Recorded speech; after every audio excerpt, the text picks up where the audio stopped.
మనం ధ్యానించబోయే అంశం ఏంటంటే సాతాను ఎదుర్కోవడం. ఏంటమ్మా? సాతాను ఎదుర్కోవడం.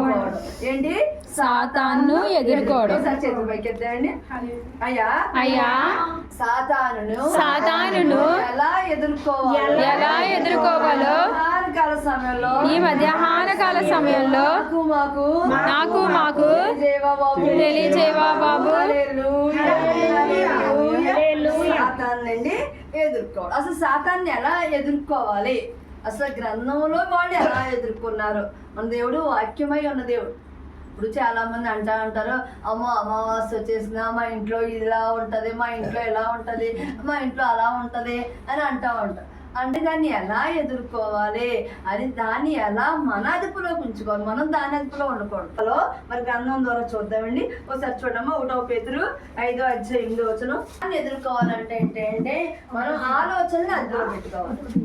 1 పేతురు 5:8 దాన్ని ఎదుర్కోవాలంటే ఆలోచనని, మన ఆలోచన ఏదో అయిపోద్దేమో, ఇప్పుడు బాబానే ఉంది, నాకు ఏదో అయిపోద్దేమో, ఆ పిల్ల ఏమైపోద్దో, నా యజమాని ఏమైపోతాడు, ముందు అసలు ఆలోచన అదుపులో పెట్టుకోవాలి. నాయన నీ చిత్తం లేనిది ఏది జరగదు.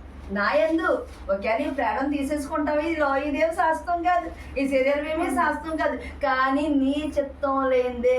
సాతాను నా ప్రాణం తీయలేదు, సాతాను మా ఇంట్లో విపత్తులు తేలేదు, నీ చిత్తం లేనిదే ఏది జరగదని అనేక ఆలోచనలు, భయంకరమైన ఆలోచనలు ఈ లోకంలో వస్తూ ఉంటాయి. ఏదో అయిపోద్దేమో, ఏదో జరిగిపోద్దేమో, కానీ మనం ఆలోచనని అదుపులో పెట్టాలి. ముందేం పెట్టాలి? మనకు ఒకవేళ దురాత్మ ఆలోచనలు వస్తున్నాయా, అదుపులో తొక్కేసుకోవాలి. అవి ఎలా తొక్కాలి చూడమ్మా. నిబ్బరమైన బుద్ధిగలవారై మెలకువగా ఉండుడి. మీ విరోధి అయిన అపవాది గర్జించు సింహం వలె ఎవరిని మింగుదునా అని వెదుకుచున్నాడు. అపవాది అంటే గర్జించు సింహం వలె ఎవరిని మింగుతానా. ఇది వరకు చక్కగా భవానీ ప్రార్థనలో ఉండేది. ఎప్పుడు ప్రార్థనా శక్తి తను ఏంటే ఏది పట్టుకున్న దాని యజమాని చక్కగా ఫలించేది, చక్కగా ఉండేది. బిడ్డను ఆనాడు అలా పెంచుకున్నారు. కానీ బిడ్డ ఎదిగొచ్చేటప్పటికి ఒక్కోటి పోతా వచ్చింది. అంటే మనకి ఎప్పుడైతే సుఖం వస్తుందో అప్పుడు మనం దేవుడికి దూరం అయిపోతా ఉంటాం. ఎప్పుడైతే భోగాలు మనకు వస్తూ ఉంటాయో ఒకవేళ అలాంటి ఆలోచనలు ఏమైనా వచ్చినాయేమో, వెళ్ళి మా అత్త దగ్గర వెళ్ళి కూర్చొని 2 రోజులు అక్కడ నుండి వస్తారని అలాంటి వెళ్ళి ప్రార్థన వదిలిందేమో, ఏ కారణం చేత ప్రార్థన వదిలిందో, ఏ కారణం చేత దేవుడికి దూరం అయిందో. బిడ్డ దూరం అయినప్పుడు అపవాది ఎలా ఉంటుందంట, ఎప్పుడు నన్ను దేవుడిని వదులుతారా, నేను ఎన్నాళ్ళు పట్టేసుకుందామని. 1 పేతురు 5:8 అపవాది ఎలా ఉంటుందంట, ఎవరిని మిగులుతున్నా, ఎవరు నాకు దొరుకుతారా అని అంట గర్జించు సింహం వలె ఎదురు చూస్తూ ఉంటదంట. అప్పుడు 1 పేతురు 5:8 అంటే మెలకువగా ఉండాలి. ఏంటి? మెలకువగా ఆలోచనని అదుపులో పెట్టుకోవాలి. ఎప్పుడు సాతాను కోరలో మనం చిక్కుకోకుండా దేవుడి ఆలోచనలో మన ఆలోచనని అదుపులో పెట్టుకుంటా దేవుడి వైపు చూస్తూ ఉండాలండి. అలా చూస్తూ ఉంటే మనం సాతాన్ని ఎదురెత్తాం. లేదా సాతాను కోరలకే, సాతాను చేతుల్లోకి వెళ్ళిపోతాం. దేవుడి చేతుల్లోంచి అడిగి వెళ్ళిపోతాం, సాతాను చేతుల్లోకి. ప్రార్థన చేస్తున్నామా? ఆకూడదు. అమ్మో ఈ రోజు ప్రార్థన అది ఆకూడదు. ఏమైనా సరే మన ప్రార్థన ఉంటే చుట్టూ దేవుడు ఏం చేస్తాడు, కంచి వేస్తాడు. అటువంటి కంచి ఒక ఇల్లాలు తన భర్తకి తన బిడ్డలకి వేసుకోవాలి. అటువంటి ప్రార్థనా శక్తి ఉండాలి. అప్పుడు నీ ఇల్లు అప్పుల పాలు అవుదమ్మా, నీళ్ళు అప్పుల పాలు. నీ యజమాని వ్యసనాల పాలు అవడం. అర్థమైందా? ఈరోజు ఇప్పటికేమో ఎందుకు వచ్చాము, ఎందుకు దేవుడు చెప్తున్నాడో, ఎందుకు అయ్యో నేను స్థుతించడం ఆపేసానేమో, అయ్యా నేను పర్టికులర్ టైం పెట్టుకుంటాను. నాకు ఎన్ని ఫంక్షన్స్ వచ్చినా ఎన్ని వచ్చినా మా పద్మత్త రావే ఇక్కడ ఉండే 2 రోజులు నేను ఆ స్థుతి మాను. అక్కడికి వెళ్ళినా అక్కడ ఆ టైంకి అక్కడే కూర్చుంటాను. అక్కడే కూర్చుని ఆ స్థుతి మాను అన్ని ఒక నిబంధన తీసుకో. ఇప్పుడు నీ ఇంట్లో ఎలా జరుగుతుందో చూడమ్మా. నీ ఇంట్లో ఎలా అది తీసుకుని, ఏమో దేవుడు ఎందుకు మాట్లాడుతున్నాడో, ఏమో ఆ సిస్టర్ ఎందుకు చెప్తున్నారో, నేను ఇంకా నిబంధనలోకి వెళ్తాను, ఇదిగో ఎలా స్థుతిస్తానో, ఇదిగో ముందు నా ఇల్లు కట్టుకుంటాను, తర్వాత లోకం కోసం చదువుతాను. అమ్మ ధైర్యంగా ఉండి ఆయన వైపు, అయ్యా ఎంత కష్టం వస్తున్నా గౌరవ వాళ్ళకి ఫోన్ చేయడం కాదు, అసలు ఫోన్ చేయడం మరి ముందు దేవుడికి ఖాళీ అమ్మా. నువ్వెవరు పిలవాలి? దేవుడిని పిలవాలి. అర్థమైంది? వాళ్ళకి ఫోన్ చేసి చెప్ప కష్టం. నీకేంత కష్టం వస్తే దేవుడి దగ్గర ముందు దేవుడి దగ్గర చెప్పు. దేవుడి దగ్గర చెప్పేటప్పుడు అలా చెప్పు. అర్థమవుతుందా? ముందు నీకు ఎంత కష్టం వచ్చినా దేవుడి దగ్గర చెప్పి దేవుడికి స్తుతి చెప్పి నీకు ఈ కష్టంలో అప్పుడు తర్వాత, ఎందుకంటే తల్లిదండ్రులు లేదు కాబట్టి తల్లి తర్వాత తల్లిలే కాబట్టి ఆదరించింది కాబట్టి తల్లికి చెప్పుకుంటాం కష్టం, కానీ తర్వాతే దేవుడి తర్వాతే తల్లి ఎప్పుడు దేవుడు తర్వాతే. అలా నువ్వు నిబ్బరం కలిగి ఉండాలంట.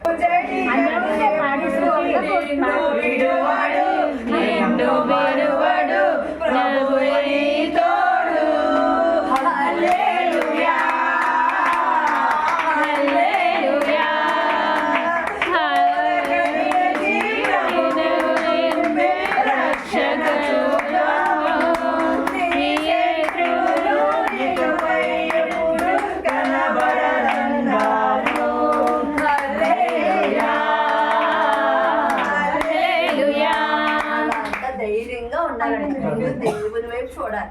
ముందు ఎవరి వైపు చూడాలి? దేవుని వైపు చూడాలి. వైపు మనం చూడకూడదు. నాతో చెప్పేవాళ్ళు నేను ఏమైనా చేయగలనా, పద్మ గారితో చెప్పేవాళ్ళు పద్మ గారు ఏమైనా చేయగలరు, ₹1 పెట్టగలమా, నేను ₹1 అప్పులు తెచ్చగలం, మేమిద్దరం దేనికి పనికిరాం. అర్థమైందా? అలాగే అంతే, నీకు అమ్మ అంతే, నువ్వు అనిపించు అంటాం అంతే. ఆవిడ వీటి వచ్చేప్పటి ఇటు రావు, ఇంకా అంతే నువ్వు అనిపించు అంటది ఆవిడ. అర్థమైందా? కానీ దేవుని వైపు చూడాలి. అలా దేవుని వైపు చూస్తే ఏం జరుగుతుంది అంటే, అసలు సాతాన్ని మనం ఎలా నిబ్బరం, ఫస్ట్ సాతాన్ని ఎదిరించాలంటే ఏం చేయాలి? మనం నిబ్బరం కలిగి మెలకువగా ఉండాలి. పేతురు లేఖ ద్వారా మనం ఏం తెలుసుకున్నామమ్మా? మెలకువగా ఉండాలి, దేవుని వైపే చూడాలి. అలాగే అపోస్తలుడైన యోహాను ద్వారా చూడమ్మా, ప్రకటన గ్రంథం 12:10 మరియు ఒక గొప్ప స్వరము పరలోకమందు ఇలాగు చెప్పుట వింటిని రాత్రింపగళ్ళు మన దేవుని ఎదుట మన సహోదరుల మీద నేరము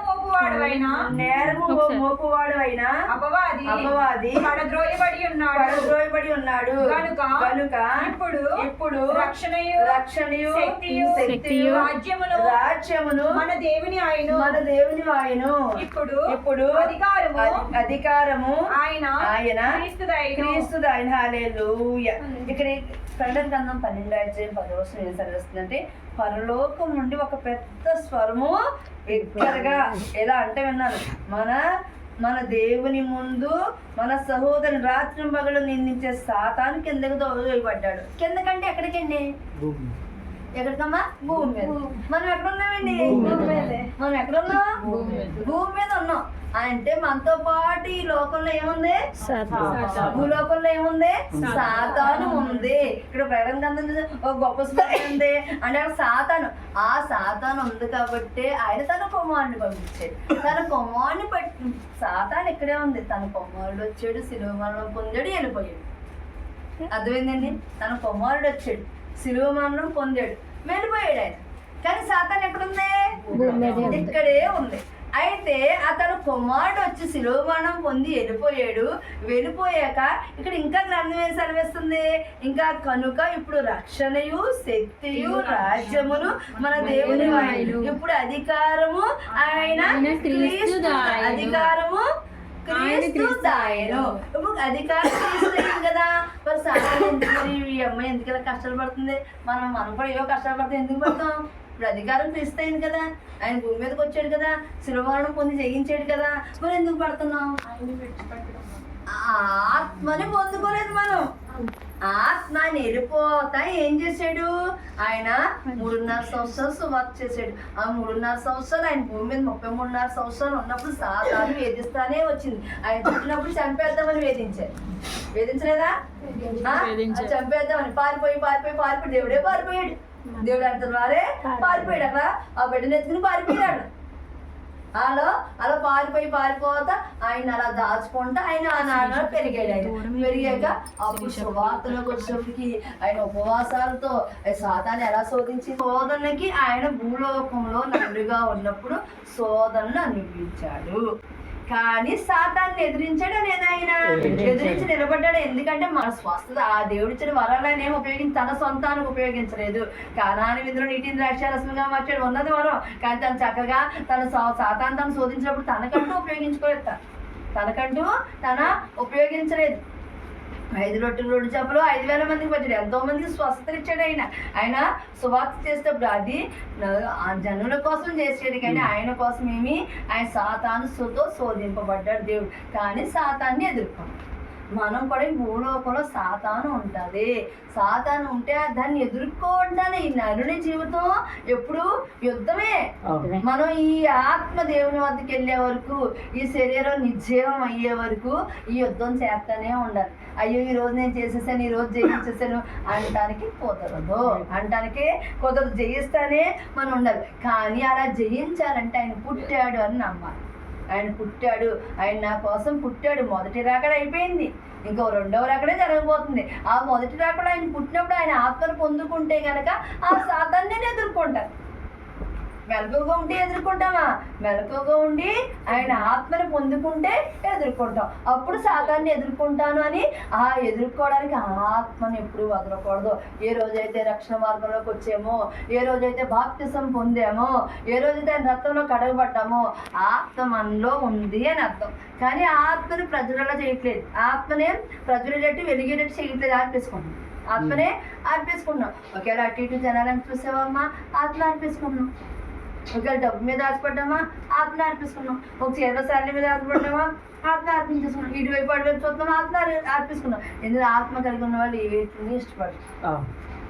ఏట్ల మీద వాళ్ళకే ప్రేమ ఉండదు.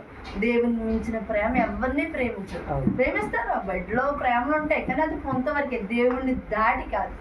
అర్థమైందా? ఆయన నాకు నువ్వు తప్పి నాకు ఏమి వద్దని అప్పుడు ఆయన మన పుట్టుకని మనం అంగీకరించండి. ఏదో క్రిస్మస్లో చేసినంత మాత్రాన్ని పుట్టుకని అంగీకరించినట్టు కదా.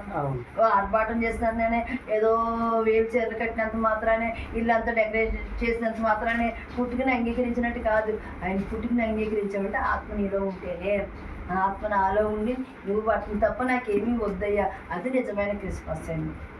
రారే చూతము రాజసుతుని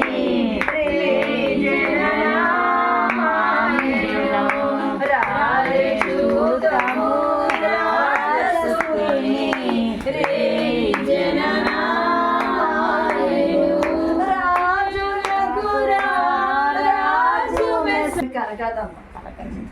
అది దర్శన రూపంగా, అక్కడ ప్రవక్తల ప్రవచనాల రూపంగా జరిగిందని దేవుడి ప్రణాళిక.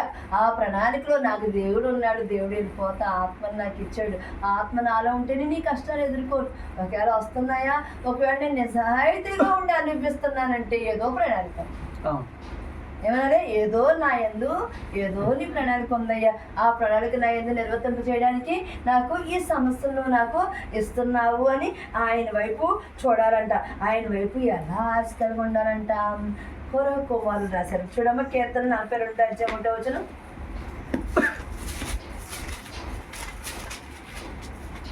దుప్పి నీటి వాగుల కొరకు ఆశపడినట్లు నీ కొరకు నా ప్రాణము హల్లెలూయా. అనేక జంతువులు ఉండగా దుప్పినే ఇక్కడ వాళ్ళు ఎందుకు రాశారండి? దుప్పి కోసం ఎందుకు రాశారంట? దుప్పి ఒక విశ్వాసికి సాదృశ్యంగా తీసుకున్నారు. దుప్పిని ఎలా తీసుకున్నారు?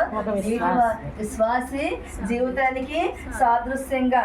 అయితే ఆ దుప్పిని మింగేయడానికి సింహం 1 మైలు దూరంలో ఉందంట. గర్జించు సింహం వలె, ఫస్ట్ మనం విన్నాం కదా వాక్యం, గర్జించు సింహం వలె 1 మైలు దూరంలో ఉంటుంది. దుప్పిని ఎప్పుడు మింగేద్దామా అని. దుప్పిని ఎప్పుడు దుప్పు అంటే బలంగా మంచి పుష్టిగా ఉంటుంది, అవునా? దాన్ని ఎప్పుడు తినేద్దామా, కడుపు నిండా అలా చక్కగా తిందామా అనంట. ఆ సింహం గర్జించు సింహం అంట 1 మైలు దూరంలోనే ఉంటుంది.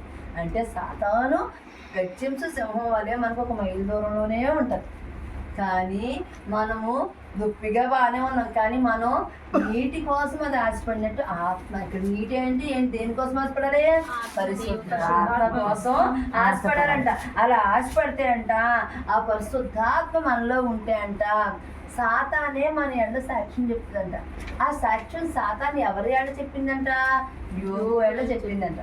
యోగులో నేను ఏ అవినీతి చూడలేదు. దేవుడి దగ్గర సాతాను సాక్ష్యం చెప్తాను. దేవుడు చెప్తాం గొప్ప కాదు, మన కోసం సాతాను చెప్పడం గొప్ప. సాతాను చెప్పిందంట అతని యందు నేను ఏ అవినీతిని చూడలేదని దేవుడి దగ్గర సాతాను చెప్పిందంట. అలా మన ఆశ అలా ఉండాలి. మన పరిశుద్ధాత్మ కోసం మన ఆశ. అయితే అక్కడ దుప్పి ఎలా ఉంటుందో, ఆ చల్లటి ఆ సెలయేరు కోసం ఎలా ఆశపడుతుందో, మనం ఆ పరిశుద్ధాత్మ కోసం ఆశపడాలంట. అలా ఆశపడితే కనుక దేవుడు అయ్యా నాకు ఆశగా ఉంది బాబు, అయ్యా ఈ సమస్య నన్ను పీడించేస్తాయి బాబు, నువ్వంటే నాకు ఆశ ఉంది, ఈ రోజు వరకు నాకు తెలియలేదు బాబు, అయ్యా నీ దగ్గర కూర్చుంటే కానీ నేను విడుదల రాదు నాకు అన్న విషయం నాకు తెలవలేదు అయ్యా. ఇది ఈరోజు నేను నిబంధనలోకి వస్తున్నాను అయ్యా. ప్రతిరోజు నీ దగ్గర ఈ సమయాన్ని వేరే వాళ్ళకి ఇవ్వను, నీ దగ్గర ఇవ్వాల్సిన సమయాన్ని నేను వేరే వాళ్ళకి. ఈరోజు దేవుడు నీతో మాట్లాడుతున్నావు, నాకు సమయానికి ఇవ్వి, నువ్వు నీ భర్తని నీ బిడ్డని ఎలా నిలబెడతాను, నీ ఆరోగ్యాన్ని ఎలా నిలబెడతాను చూడని దేవుడు నీకు సవాల్ ఇస్తున్నాడు ఈ రోజున. అర్థమైందా? అలా ఆశైతే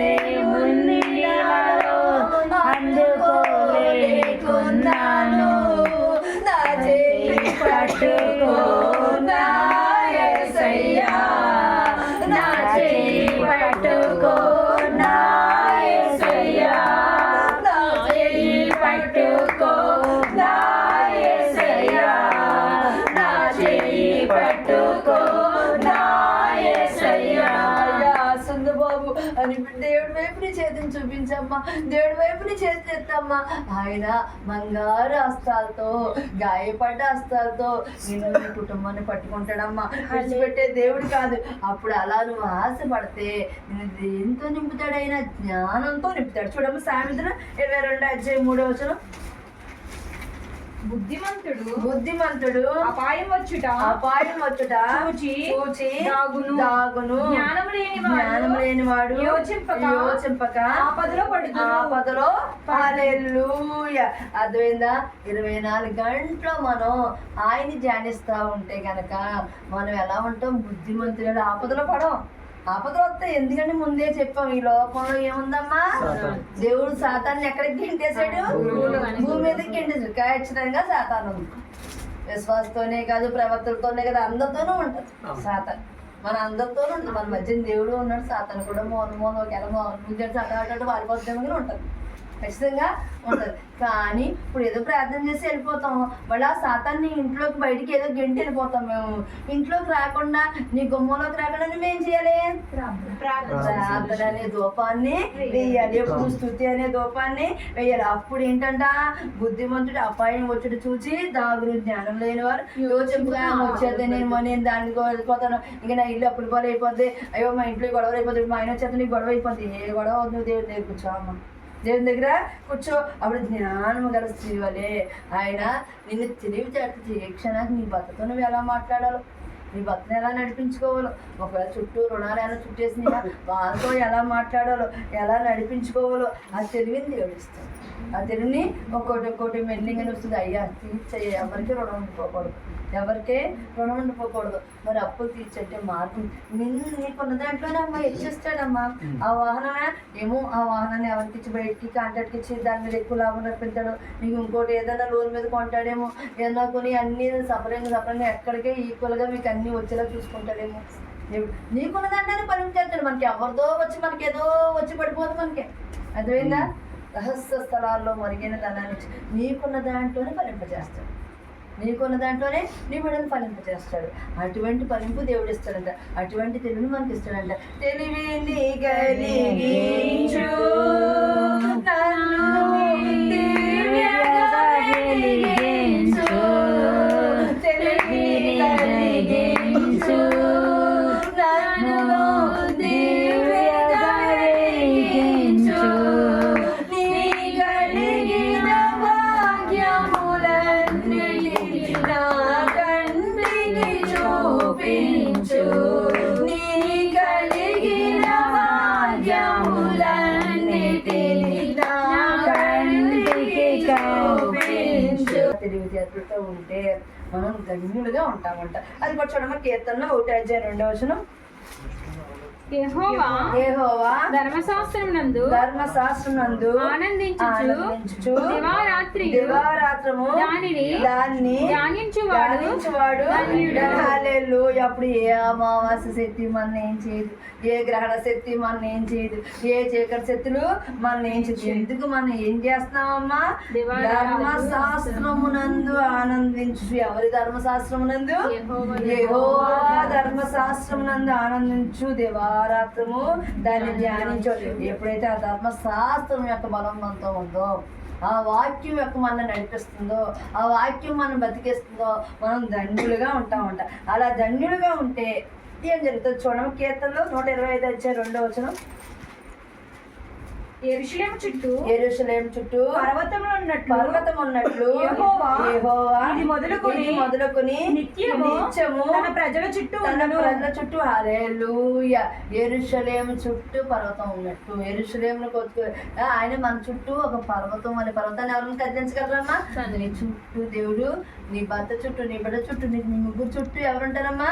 ఒక పర్వతం వలె కావలి ఉంటాడు. అయినా ఒక కావలిగా ఉంటాడు. చూడమ్మా కీర్తన 23:1 యెహోవా నా కాపరి ఆయన పర్వతం ఉన్నట్లు నీ చుట్టూ ఉంటే గనక, మీ ముగ్గురు చుట్టూ ఉంటే మీకు ఏం జరుగుతుంది? యెహోవా నా కాపరి మీ ఇంట ఏముండదమ్మా? మీరు చక్కగా సౌభాగ్యంతో సంతోషంతో ఉంటారంట. చూడమ్మా కీర్తన 23:6 నేను బ్రతుకు దినములన్నీ హల్లెలూయా. ఏమొస్తుందమ్మా? ఈ బ్రతుకులో, ఈ జీవితంలో ఆయన మన పిలుచుకునే వరకు కూడా ఏముంటుందమ్మా? మనతో కృపాక్షేమం ఉందనుకో. రోగం నీతో ఉంటుందా? అప్పులు నీతో ఉంటాయా? తాగుడు నీ భక్తో ఉంటుందా? ఏమీ ఉంటుంది. ఏముంటదమ్మా? నేను బ్రతుకు దినములన్నీ కృపాక్షేమములే. మన అంశం ఏంటండి? సాతాన్ని ఎదుర్కో. సాతాన్ కోసం భయపడకూడదమ్మా, ఎదుర్కోవాలి. ఎదుర్కొని మనం నిలబడాలి. ఆ సాతాన్ని ఎదుర్కోవాలంటే 1 పేతురు 5:8 ఏం చూస్తాం? మన ఆలోచనని అదుపులో పెట్టుకోవాలి, మెలకువగా ఉండాలి. అదిగో ప్రకటన గ్రంథం 12:10 ఏం చూస్తాం? అక్కడ ఆయన మొదటి రాకడ జరిగింది. ఆల్రెడీ ఆయన పుట్టేశాడు. ఈ లోకంలో సాతాను ఉంది. ఆ సాతాన్ని జయించాలంటే ఆయన పుట్టుక జరిగింది. ఆత్మ నాతో ఉండాలి. పుట్టుక చేయడం అనే పరిశుద్ధాత్మ మనం పొందుకున్నాం. అంతకుముందు జీవాత్మ పనిచేసేది. తర్వాత ఆయన పుట్టిన తర్వాత ఏ ఆత్మ పనిచేసింది? పరిశుద్ధాత్మ పనిచేసింది. అలాగే అలా మన పరిశుద్ధాత్మ మనలో ఉంటే కనుక కీర్తన 42:1 ఏం చేసుకున్నాం? ఆశపడతాం. దుప్పి నీటి వాగుల కోసం ఆశపడినట్టు మనం ఆత్మ కోసం ఆశపడతాం. అలా ఆత్మ కోసం ఆశపడితే కనుక సామెతలు 22:3 జ్ఞానం కలిగి ఉంటాం. ఎలా ఉంటాం? జ్ఞానం. మన తెలివి ఏం చేయదాం? మన సొంత తెలివి వేస్ట్. ఆ దేవుడి జ్ఞానాన్ని మనం కలిగి ఉంటాం. అలా దేవుడి జ్ఞానాన్ని కలిగి ఉంటే కీర్తన గ్రంథం 1:2 వస్తుంది, ధన్యులుగా ఉంటాం. అలా ధన్యులుగా ఉంటే ఆయన పర్వతం వల్ల మన చుట్టూ ఉంటాడు, మనకి లేమి కలుగుతుంది. ఈ రోజున ఈ వాక్యాన్ని ధ్యానిస్తుండగా మీకున్న లేమి అని యేసు నామములో కొట్టివేయబడును గాక. రాఫాగా పూర్తి ఆరోగ్యం మీకు దయచేయును గాక. మీకు విజయాన్ని ఇచ్చును గాక. అమ్మగా మీతో తోడుగా ఉండును గాక. శాలోమ్గా మనశ్శాంతిని ఇచ్చును గాక. వాక్యాన్ని దేవుడు దీవించును గాక.